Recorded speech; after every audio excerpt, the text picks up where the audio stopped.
لبيك اللهم لبيك لبيك لا شريك لك لبيك. Assalamualaikum warahmatullahi wabarakatuh. Alhamdulillahi rabbil alamin.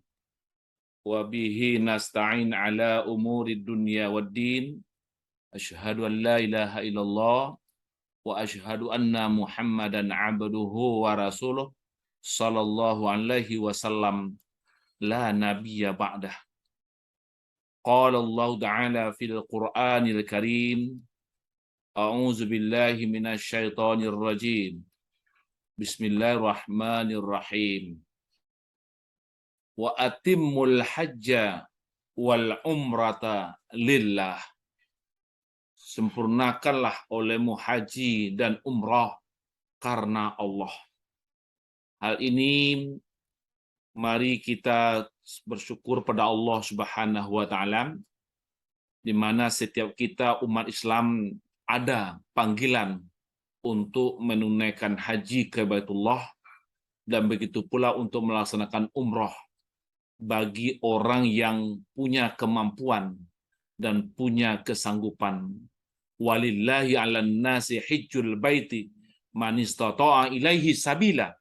Kewajiban manusia menunaikan haji dan umrah karena Allah bagi yang istita'ah, yang sanggup. Untuk itu kaum muslimin dan muslimat di mana saja berada, pada kesempatan ini perlu kita ketahui bahwa haji dan umrah ini adalah merupakan kewajiban bagi umat yang punya kesanggupan. Makanya kita beri judul siraman rohani kita pada saat ini, keutamaan haji dan umrah bagi umat yang punya kemampuan dan kesanggupan. Haji dan umrah ini karena ini panggilan Allah. Labbaik Allahumma labbaik. Labbaik la syarika laka labbaik. Innal hamda wa ni'mata laka wal mulk la syarikalah. Aku datang memenuhi panggilanmu ya Allah. Aku datang memenuhi panggilanmu ya Allah. Tidak ada bersekutu bagi engkau ya Allah. Maka untuk itu kaum muslimin dan muslimat, karena haji dan umrah adalah panggilan Allah, maka haji dan umrah itu kita laksanakan dengan baik, ikhlas karena Allah. Banyak manfaat yang akan kita dapatkan. Di antara manfaat atau keutamaan haji dan umrah bagi umat Islam yang dapat panggilan Allah adalah satu, untuk menghapuskan dosa. Kenapa? Karena kita ini manusia biasa. Sudah banyak berbuat dosa. Mungkin kalau kita hitung, sejak mulai kita balik, sudah ada namanya taklif dibebani dengan dosa. Kalau kita hitung-hitung, bayangkan sudah berapa dosa yang sudah kita perbuat. Ingat, dosa itu harus sebelum datang kematian, sebelum ajal tiba. Kalau dapat, Allah telah mengampuni dosa kita. Tentu dengan cara kita bertaubat kepada Allah.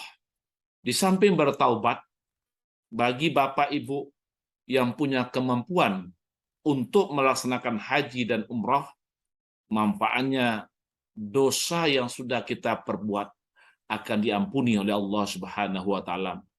Hal ini sesuai dengan sabda Rasulullah SAW, man hajja lillah falam yarfus walam yafsuk raja'a kayaumil waladathu ummuhu. Siapa yang berhaji ke Ka'bah lalu tidak berkata-kata seronok, kata-kata kotor, kata-kata yang tidak baik, dan juga tidak berbuat kefasikan, maka dia akan pulang ke negerinya sebagaimana ketika dilahirkan oleh ibunya. Maknanya, dosa yang pernah kita perbuat, jika kita melaksanakan haji, melaksanakan tawaf keliling Ka'bah, lalu kita melaksanakan sa'i, Safa dan Marwah, kita tutup dengan tahallul, insya Allah dosa kita akan diampuni oleh Allah Subhanahu wa taala, dengan syarat kita mengelilingi Ka'bah itu harus ikhlas lillahi taala. Kemudian itu adalah hadis yang diriwayatkan oleh Bukhari dalam kitab beliau nomor 1521. Kemudian yang kedua, keutamaan haji dan umrah bagi jemaah yang dapat panggilan Allah ke tanah suci Makkah adalah untuk menghapuskan dosa antara dua umrah dan balasan sorga. Siapa yang tidak ingin sorga?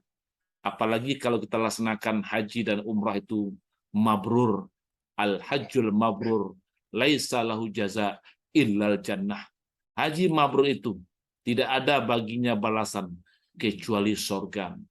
Tapi dengan syarat kemabruran haji itu harus kita capai, harus kita dapatkan, sempurnakan haji tersebut. Wa atimmul hajja wal umrata lillah. Bagi bapak, ibu, kaum muslimin dan muslimah yang mendapat panggilan haji ke tanah suci, begitu pula yang melaksanakan umrah, harus sempurnakan haji dan umrah itu karena Allah. Jangan kita asal jadi. Kadang-kadang ada pula orang pergi haji tidak sempurna, tidak punya ilmu, tidak punya bekal pergi haji. Maka diharuskan setiap jemaah yang akan berangkat pergi haji dan pergi umrah harus mengikuti manasik. Kenapa harus manasik? Karena manasik kita tahu tata cara melaksanakan haji dan umrah. Allah ingatkan kita dalam surat Al-Isra ayat 36. Wala taqfu ma laisa laka bi ilmu. Jangan kamu ikuti suatu perbuatan kalau engkau nggak punya ilmu. Segala sesuatu harus dengan ilmu. Ada juga orang yang sombong. Dia menganggap sudah hebat. Belum berangkat, ngapain saya ikut manasik? Ngapain saya ikut pula menghabiskan waktu manasik? Biar saya sudah tahu. Orang yang seperti namanya orang yang sombong. Biasanya sesampai di Makkah, dia merasakan akibat dari ucapan sombong dan takabburnya. Dengan demikian kaum muslimin dan muslimat, bagaimana kita bisa untuk melaksanakan haji dan umrah itu agar mendapat balasan surga, laksanakanlah dengan khusyuk, tawadhu, dan kita dapatkan haji dan umrah yang mabrur. Kemudian di samping itu, keutamaan haji dan umrah adalah menghilangkan kefikiran. Bagaimana bagi bapak ya ibu yang biasa ada sifat kita yang fakir, tapi dengan kita adanya kita melaksanakan haji dan umrah, insya Allah kita akan mendapatkan keutamaan yang luar biasa. Biasanya kita fakir, miskin, tapi dengan kita adanya rasa kita melaksanakan haji dan umrah karena Allah, insya Allah fakiran itu akan bisa hilang dan lenyap dari kita. Tapi syaratnya haji harus jangan dilaksanakan larangan-larangan haji dan umrah selama melaksanakannya. Kemudian melaksanakan umrah juga di bulan Ramadan senilai dengan berhaji bersama Rasulullah Sallallahu Alaihi Wasallam. Hal ini sesuai dengan sabda Rasulullah SAW. An Ibni Abbas radhiyallahu anhuma qala lamma raja'an Nabi sallallahu alaihi wasallam min hajjatihi qala li ummi Sinanil Ansariyah ma mana'aka minal hajj qalat Abu Fulan ta'ni zaujaha kana lahu nadihan hajja ala ahadihima wal akharu yasqi ardon lana. Sesuai dengan sabda Rasulullah SAW bahwa sesungguhnya berumrah pada bulan Ramadan itu sama nilainya dengan melaksanakan ibadah haji. Melaksanakan umrah di akhir bulan Ramadan mudah-mudahan dapat bertemu dengan malam Lailatul Qadar, yaitu lebih baik dari 1000 bulan. Bahkan dengan beribadah di Masjidil Haram, pahalanya dilipat gandakan sampai 100.000 kali lipat pahala. Ini keutamaan bagi bapak, ibu yang melaksanakan haji dan umrah karena Allah. Bagi yang punya kesempatan, mari kita laksanakan. Jangan tunda-tunda. Hidup ini belum tentu kita akan selamanya. Buah naneh di pamatang, ditarik orang di tengah hari, disangkoh panen sampai patang, kiranya hujan di tengah hari. Mudah-mudahan Bagi Bapak Ibu yang sudah berniat untuk pergi haji dan umrah, hendaklah kita laksanakan niat baik itu. Mudah-mudahan Allah membalasi dengan sebaik-baiknya. Semoga Allah meridhai kita semuanya. Dan mari tetap fastabiqul khairat, berlomba-lombalah berbuat kebaikan. Teman yang paling setia dengan kita adalah amal ibadah kita masing-masing. Semoga Allah meridhai kita semuanya.